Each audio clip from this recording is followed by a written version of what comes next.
मुगल सेनापति दिलेर खान के चेहरे पर गुस्सा था। उसका संदेश साफ था। शिवाजी का बेटा संभाजी उसके हाथ से निकल गया।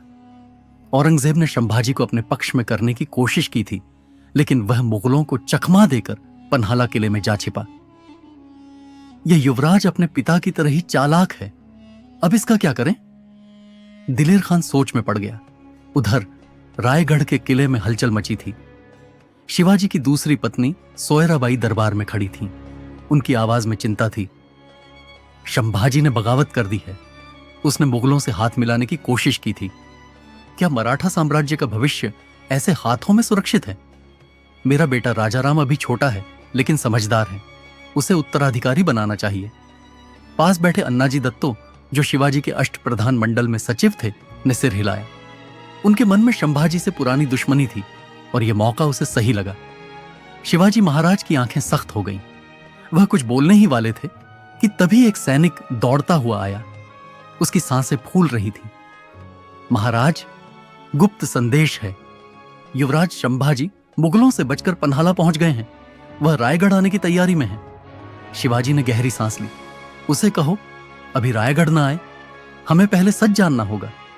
क्या वह वाकई स्वराज्य के लिए लौटा है या यह कोई चाल है? शिवाजी का दिल दो राहे पर था। सोयराबाई की बातें उनके दिमाग में गूंज रही थीं, लेकिन एक पिता का प्यार उन्हें बेचैन कर रहा था। क्या संभाजी ने सचमुच गलती की थी? क्या वह मुगलों का साथ छोड़ चुका था? जवाब ढूंढने के लिए शिवाजी ने फैसला लिया, वह खुद पन्हाला जाएंगे। महाराज, आप क्यों जा रहे हैं? संभाजी ने विश्वास तोड़ा है। क्या उस पर भरोसा करना ठीक है? सोयराबाई ने रोकना चाहा। शिवाजी ने जवाब दिया, मैं राजा हूं, लेकिन पिता भी हूं। मुझे उसकी आंखों में सच देखना होगा। पन्हाला का रास्ता कठिन था। पहाड़, जंगल और ऊबड़ खाबड़ रास्ते। लेकिन शिवाजी के मन का द्वंद उससे भी भारी था। एक तरफ स्वराज्य का भविष्य, दूसरी तरफ बेटे का प्यार। किले पर पहुंचते ही वह संभाजी के सामने खड़े हुए। शंभू राजे, उनकी आवाज में सख्ती और दर्द था। मुझे लगा था तुम अब कभी मेरे सामने नहीं आओगे। संभाजी ने सिर झुकाया। बाबा, मैंने जोश में गलती की, मुगलों से बात की, लेकिन मैं उनका नहीं, आपका हूं। मुझे माफ करें। शिवाजी ने उसे गौर से देखा। गलती मानना आसान है बेटा, लेकिन विश्वास दोबारा कमाना मुश्किल।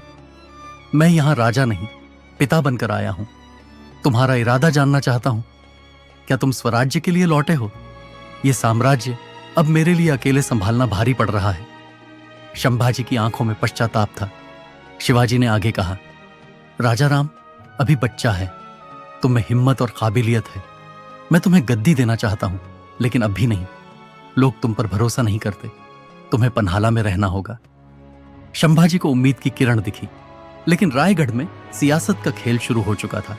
सोयराबाई को डर था कि संभाजी की वापसी राजाराम का हक छीन लेगी। उसने अन्नाजी के साथ मिलकर साजिश रची। कुछ महीने बाद 1680 की शुरुआत में शिवाजी की तबीयत बिगड़ने लगी। सोयराबाई ने वैद्य से कहा, दवा की खुराक बढ़ाओ, महाराज जल्दी ठीक हो जाए। वैद्य ने चिताया, महारानी, यह खतरनाक हो सकता है। मुझे उनकी चिंता है, करो जो कह रही हूं। सोयराबाई ने दबाव डाला। कहानी बताती है कि दवा से शिवाजी की हालत बिगड़ी, लेकिन इतिहास में इसका कोई सबूत नहीं। ज्यादातर विद्वान मानते हैं कि उनकी मृत्यु प्राकृतिक थी। 3 अप्रैल 1680 को रायगढ़ में शिवाजी की आंखें बंद हो गईं। स्वराज्य का सूरज डूब गया। मराठा साम्राज्य शोक में डूबा। मुगल बादशाह औरंगजेब खुश था। उसे लगा, अब मराठों को कुचल दूंगा। लेकिन उसे नहीं पता था कि संभाजी एक चिंगारी था जो अपने पिता की विरासत के लिए जल रहा था। रायगढ़ में सोयराबाई और अन्नाजी ने शिवाजी की मौत को संभाजी से छिपाने की कोशिश की। सोयराबाई बोली, संभाजी गद्दार है। वह स्वराज्य को बर्बाद कर देगा। राजाराम को राजा बनाना होगा। कुछ मंत्रियों ने विरोध किया। शिवाजी ने संभाजी को माफ किया था। वह उनका चुना हुआ वारिस है। जो माफ करने वाला था वह नहीं रहा। मैं गद्दार को गद्दी नहीं दूंगी, सोयराबाई ने ठान लिया। 21 अप्रैल 1680 को उन्होंने 10 साल के राजाराम को छत्रपति घोषित कर दिया। लेकिन पन्हाला में संभाजी को अपने मामा हंबीरराव मोहिते से सच पता चला। बाबा नहीं रहे। उनकी आवाज कांप गई। आंखों में आंसू और दिल में गुस्सा लिए वह बोले, मैं स्वराज्य की तलवार उठाऊंगा। संभाजी अपनी सेना के साथ रायगढ़ की ओर बढ़े।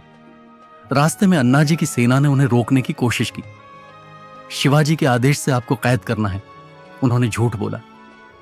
संभाजी गरजे, यह साजिश है। बाबा की मौत छिपाई, अब मुझे रोकना चाहते हो। उनकी सेना ने दुश्मन को हराकर कैद कर लिया।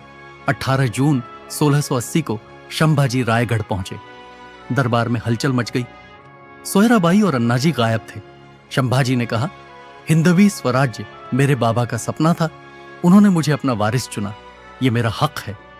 कई मंत्रियों और सैनिकों ने उनका साथ दिया। 20 जुलाई 1680 को उनका राज्याभिषेक हुआ।